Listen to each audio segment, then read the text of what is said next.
Hello everyone. Aventus নামের এই পারফিউমটার কারণে গোটা বিশ্বব্যাপী এখন যারা পারফিউম লাভার আছেন তারা সবাই কম বেশি ক্রিড নামের পারফিউম হাউসটার সাথে পরিচিত। তবে আপনাদের অনেকেরই হয়তো জানা নেই যে ক্রিড পারফিউম হাউসের 250 বছরেরও বেশি দীর্ঘ সময়ের একটা ঐতিহ্যবাহী ইতিহাস আছে। তো আমরা যদি এই পারফিউম হাউসটির একদম গোড়ার দিকে ফিরে যেতে চাই, তাহলে আমাদেরকে যেতে হবে 1760 সালে ইংল্যান্ডের লন্ডনে। জেমস হেনরি কিডের হাত ধরে তখন 1760 সালে লন্ডনে একটি রয়্যাল টেলারিং হাউসের প্রতিষ্ঠা হয়। অর্থাৎ এমন একটি টেলারিং হাউস যারা অভিজাতদের জন্য পোশাক এবং সুগন্ধিযুক্ত চামড়ার গ্লাভস তৈরি করত।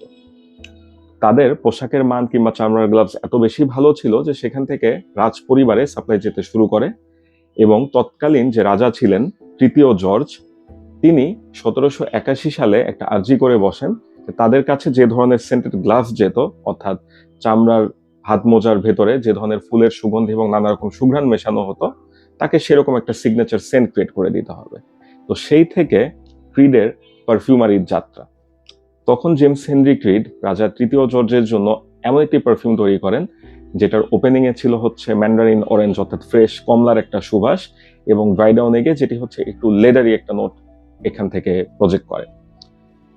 তো সেই পারফিউমটির নাম দেওয়া হয়েছিল রয়্যাল ইংলিশ লেদার। এভাবে পারফিউমের যাত্রাটা শুরু হওয়ার পরে আলটিমেটলি 1854 সালে ফ্রান্সের যিনি সম্রাজ্ঞী ছিলেন ইউজিন, তার আদেশে ক্রিড পারফিউমারি স্থানান্তরিত হয়ে যায় প্যারিসে। তখন সম্রাজ্ঞীর জন্য একটি বিশেষ পারফিউম তৈরি করা হয় যেটির নাম ছিল জ্যাসমিন ইম্পারাত্রিস ইউজিনি। এবং এই যে সম্রাজ্ঞী ইউজিনি যার কথা বলছি, তিনি কিন্তু ছিলেন তৎকালীন ফ্রান্সের এম্পেরর নেপোলিয়ন দ্য থার্ডের স্ত্রী। এই নেপোলিয়নের সাথে আপনারা ফ্রেঞ্চ এম্পেরর নেপোলিয়ন বোনাপার্টকে গুলিয়ে ফেলবেন না। নেপোলিয়ন থার্ড ছিলেন হচ্ছে নেপোলিয়ন বোনাপার্টের এক ভাইয়ের ছেলে। তো যাই হোক, এভাবেই আসলে এই ইংল্যান্ড থেকে ফ্রান্সের রয়্যাল ফ্যামিলিতে ক্রিড পারফিউমের একটা স্থানান্তর কিংবা যাত্রা বদল, যেটাই বলি না কেন, ঘটে যায়। তো নেপোলিয়ন দ্য থার্ডের জন্য পারফিউম বানানোর পাশাপাশি আলটিমেটলি ক্রিড পারফিউমারি থেকে তৎকালীন যে অস্ট্রিয়া হাঙ্গেরির শাসক ছিলেন ফ্রান্স জোসেফ, তার জন্য পারফিউম বানানো শুরু হয়। একই সাথে তার স্ত্রী, তিনি বেশ অভিজাত ছিলেন এবং বেশ শৌখিন ছিলেন, তার নাম ছিল এলিজাবেথ। তো একই সাথে এই যে ফ্রান্স জোসেফ এবং তার স্ত্রী এলিজাবেথ, দুইজনের জন্যই কিন্তু ক্রিড তখন আলাদা আলাদাভাবে পারফিউম বানাতে শুরু করে। এবং একই সাথে রাশিয়ার যে তৎকালীন জার ছিলেন দ্বিতীয় নিকোলাস, তার কাছেও এই ক্রিডের এমন একটা আবেদন সৃষ্টি হয় যে তিনিও নিজের জন্য সিগনেচার পারফিউম এখান থেকে নেওয়া স্টার্ট করে দেন। তারপর 1885 সালে কুইন ভিক্টোরিয়ার আদেশে ক্রিড ব্রিটিশ রাজপরিবারের অফিসিয়াল সাপ্লায়ার হিসেবে নিযুক্ত হয়। তখন কুইন ভিক্টোরিয়ার জন্য তারা ফ্লোরেস দে বুলগেরিস নামে একটি গোলাপ ফুলের নির্যাস সমৃদ্ধ পারফিউম ক্রিয়েট করে। একই বছরে স্পেনের রানী মারিয়া ক্রিস্টিনো একইভাবে স্পেনের রাজবংশের জন্য অফিসিয়াল সাপ্লায়ার হিসেবে নিযুক্ত করে এই ক্রিড পারফিউমারিকে। পরবর্তীতে উইনস্টন এরিয়ার সহ আরো অসংখ্য এলাকায় ডিউক এবং ডাচেসদের প্রথম পছন্দের পারফিউম ছিল ক্রিড। একের পর এক পারফিউম এখান থেকে ক্রিয়েট হতে থাকে এবং তারই হাত ধরে আমরা দেখতে পাই যে ক্রিডের কিন্তু একদম শুরুর থেকে এই মাঝামাঝি যে অংশ পর্যন্ত গল্পটা বললাম, সেখানে নানা রকম রাজপরিবারের সাথে একটা ঘনিষ্ঠ সম্পর্ক ছিল। তো শুধুমাত্র রাজপরিবারগুলোই নয়, 1950-এর দশকে কিংবা তার পরবর্তীতে আশেপাশের সময়গুলোতে বিভিন্ন যারা রাজনীতিবিদ ছিলেন তারাও ক্রিডকে তাদের পছন্দের পারফিউম হিসেবে বেছে নিতেন। যেমন আমরা যদি এই ব্রিটিশ প্রধানমন্ত্রী উইনস্টন চার্চিলের কথাই বলতে যাই, তার কিন্তু পছন্দের পারফিউম ছিল ক্রিডের ট্যাবারোম। আবার আমেরিকার বিখ্যাত প্রেসিডেন্ট জর্জ এফ কেনেডি, তিনি পছন্দ করতেন ক্রিড ভেটিভার। 1956 সালে মোনাকোর প্রিন্স রেনিয়ারের অনুরোধে তার বাগদত্তা গ্রেস কেলির জন্য ক্রিড তৈরি করে ফ্লোরেসিমো নামে একটি পারফিউম, এবং এভাবেই কিন্তু ক্রিডের সাথে হলিউডের একটি যোগসাজশ ঘটে যায়। পরবর্তীতে 1985 সালের পর থেকে ক্রিড একের পর এক বিখ্যাত পারফিউম রিলিজ দিতে শুরু করে, যেখানে ছিল গ্রিন আইরিশ টুইড অথবা সিলভার মাউন্টেন ওয়াটারের মতো নামকরা কিছু পারফিউম। এবং তখন ক্রিডের হাল ধরেন এই ক্রিড ফ্যামিলির ষষ্ঠ প্রজন্মের একজন বিখ্যাত পারফিউমার, যার নাম হচ্ছে অলিভিয়ের ক্রিড। তার হাত ধরেই আসলে এই পারফিউমগুলো একের পর এক তৈরি হতে থাকে এবং 2005 সালে mister Olivier Creed love in white নামে এমন একটি পারফিউম তৈরি করেন যেটিকে বলা হয় হোয়াইট হাউস ফ্র্যাগ্রেন্স। কারণ এই পারফিউমটি একই সাথে হোয়াইট হাউসের দুজন ফার্স্ট লেডি ব্যবহার করেছেন। 2005-এর শুরুতেই তৎকালীন যিনি ফার্স্ট লেডি ছিলেন লরা বুশ, তার কাছে এই লাভ ইন হোয়াইট পারফিউমটি পাঠানো হয় এবং তিনি এটি খুব পছন্দ করেন। প্যারিসে তিনি একটি ধন্যবাদ জ্ঞাপন করে চিঠি লেখেন এবং ওয়াশিংটন ম্যাগাজিনের বার্তা অনুযায়ী মিশেল ওবামা কিন্তু এই লাভ ইন হোয়াইট পারফিউমটি ব্যবহার করেছেন। 2006 সালে Princess of Wales Kate Middleton তিনি ক্রিডের রয়্যাল সিলান নামে একটি পারফিউম ব্যবহার করেন।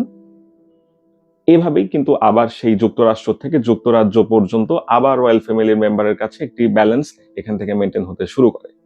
2007 সালে ক্রিড লঞ্চ করে তাদের আরেকটি বিশ্ববিখ্যাত পারফিউম, যেটির নাম হচ্ছে ভার্জিন আইল্যান্ড ওয়াটার। আপনারা যারা ব্যবহার করেছেন কিংবা এটার বিভিন্ন রকম ডুপ ইউজ করেছেন তারা অনেকেই জানেন যে পারফিউমটি ওপেনিং হয় হচ্ছে খুবই ফ্রেশ সিট্রাসি এবং আলটিমেটলি এটা একটা বেশি স্মুথ ক্রিমি একটা কোকোনাটি ভাইব দিতে থাকে এবং পুরো বিশ্বব্যাপী ট্রপিক্যাল এবং সামার ফ্রেগ্রেন্স হিসেবে অনেকে এই পারফিউমটাকে পছন্দ করেন। তো এভাবে ক্রিডের যে জার্নিটা সেটা খুব বেশি হাইলাইটেড হয়ে যায় 2010 সালে, যখন মিস্টার অলিভিয়ার ক্রিড তার একমাত্র ছেলে আরউইন ক্রিড, যাকে বলা হয় ক্রিড পারফিউমারির সপ্তম প্রজন্মের একজন পারফিউমার, তার সাথে মিলে একটি পারফিউম ক্রিয়েট করেন যেটির নাম হচ্ছে ক্রিড অ্যাভেন্টাস। বিশ্বব্যাপী এই পারফিউমটি এত বেশি হাইলাইটেড হয়ে যায় এবং এই যে ক্রিড পারফিউমারির যে একটা 200 বছরের 250 বছরের জার্নি, এটাকে স্বীকৃতি দিতে তখন ক্রিড ইউএস এর নিউ ইয়র্কে প্রথমবারের মতো একটি স্টোর প্রতিষ্ঠা করে। এই পারফিউমের সাথে সাথে কিন্তু এই যে একটা পারিবারিক যে বংশানুক্রমিক ধারায় তারা পারফিউম বানিয়ে থাকে, সেটার আরেকটি নতুন জেনারেশন ট্রান্সফারের ইতিহাস সেখান থেকে তৈরি হয়ে যায়। কারণ বাবা ছেলের মেলবন্ধনে যে নতুন একটি পারফিউম তৈরি হলো সেটি বিশ্বব্যাপী এত বেশি সমাদৃত হয় যে মানুষের মুখে মুখে এই ক্রিড পারফিউম হাউসটির জয় জয়কার ছড়িয়ে পড়ে।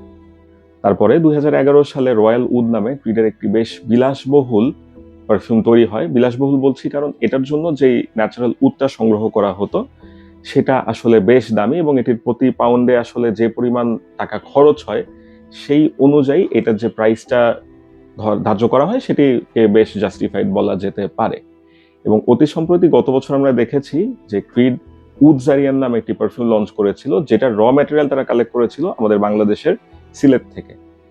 এই পর্যায়ে একটি কথা বলে নিতে হয় যে ক্রিডের একটি বিখ্যাত যে তারা যে পারফিউমগুলো বানিয়ে থাকে তাদের একটা আলাদা বৈশিষ্ট্য হচ্ছে যে তারা পারফিউমের যে সিনথেটিক এলিমেন্টসগুলো ব্যবহার করতে হয় তার সাথে সাথে তারা মূলত গুরুত্ব দিয়ে থাকে হচ্ছে ন্যাচারাল ইনগ্রিডিয়েন্টস ব্যবহারের ক্ষেত্রে। অর্থাৎ বিশ্বের বিভিন্ন রিজিয়ন থেকে অনেক বিখ্যাত বিখ্যাত প্রাকৃতিক উপাদান তারা সংগ্রহ করে সেখান থেকে ন্যাচারাল অয়েল এক্সট্র্যাক্ট করে তারা তাদের পারফিউমের উপাদান হিসেবে ব্যবহার করে থাকে, যার কারণে ক্রিডের পারফিউমগুলো আসলে কোয়ালিটি এবং সবকিছু মিলেই এটা বেশ ইউনিক হয়ে থাকে এবং এটার দামটা অন্য পারফিউমগুলোর থেকে অনেক বেশি হয়ে যায়। মূলত এই ন্যাচারাল ইনগ্রিডিয়েন্টসটাই তার একটি বড় কারণ। তো এখন পর্যন্ত ক্রিডের পারফিউমের সংখ্যা আসলে 100-রও বেশি। বহু হলিউডের নায়ক নায়িকা বলেন কিংবা আমি যেভাবে বললাম যে রাজবংশ, বিভিন্ন রাজনীতিবিদ, তারা সবসময় আসলে নানাভাবে তাদের জন্য আলাদা আলাদা ক্রিডের বিভিন্ন পারফিউম পছন্দ করে এসেছে। গল্পের প্রায় শেষ পর্যায়ে চলে এসেছি। এই পর্যায়ে একটি কন্ট্রোভার্সির কথা না বললেই নয়। 2021 সালে গ্যাপ ওপেনহাইমের একটি বিখ্যাত বই দ্য গোস্ট পারফিউমার, এখানে উঠে আসে ক্রিডের একটি হারানো এবং লুকায়িত দিক। এখানে দাবি করা হয় ক্রিড আসলে এই বংশানুক্রমিকভাবে তাদের পরিবারের সদস্যদের দিয়ে যে নানা রকম পারফিউম বানানোর একটা কথা বলে এসেছে এখন পর্যন্ত, সেখানে আসলে তাদের সাথে সাথে তারা নানা রকম বিখ্যাত পারফিউমারদেরকেও ইনভলভ করে থাকে এবং যখন একটা পারফিউমকে লঞ্চ করা হয় তারা এই পারফিউমারের পরিচয় সম্পূর্ণ গোপন করে যায়। যেমন ক্রিডের খুবই বিখ্যাত দুটো পারফিউম সিলভার মাউন্টেন ওয়াটার অথবা হচ্ছে গ্রিন আইরিশ টুইড, এই পারফিউমটিতে সরাসরি ইনভলভ ছিলেন একজন সিনিয়র পারফিউমার পিয়ের বুডন, অথচ তাকে তার যে যথাযথ ক্রেডিটটা সেটা কিন্তু দেওয়া হয়নি। এই গোস্ট পারফিউমার বইয়ে সেই কথাটি উঠে আসে। একইভাবে অ্যাভেন্টাসের ক্ষেত্রেও যেমন বাবা এবং ছেলে অলিভিয়ার টুইড এবং আরউইন টুইডের কথা বলা হয়, তার সাথে সাথে কিন্তু জন ক্রিস্টোফ হেরল্টের ভূমিকার কথাটা সেভাবে কখনোই ক্রিড ফোকাসে আনেনি।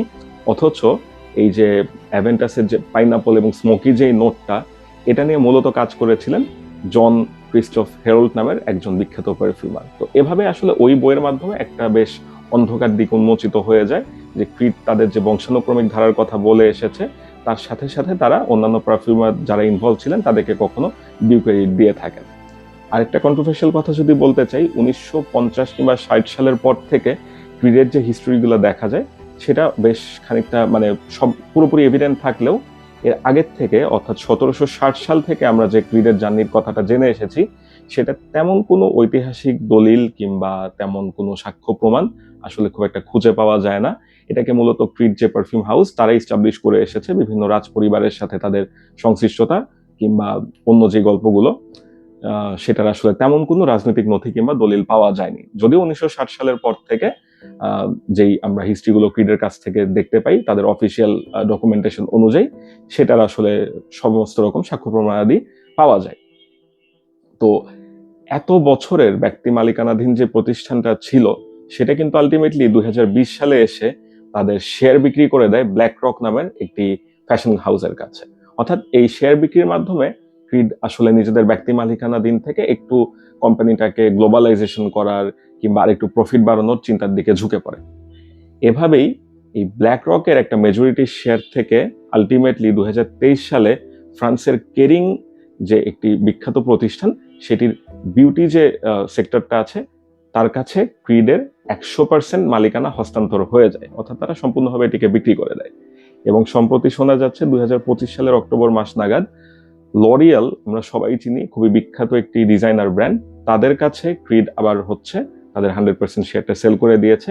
অর্থাৎ সামনে বেশ, এখন আমরা আসলে জানি না এটা কত বছরের জন্য হতে পারে, তবে নেক্সট বছরগুলোতে আসলে এই লরিয়ালের সাব ব্র্যান্ড হিসেবেই ক্রিড নিজেদের পারফিউমগুলো বানাবে এবং তাদের জার্নিকে কন্টিনিউ করবে।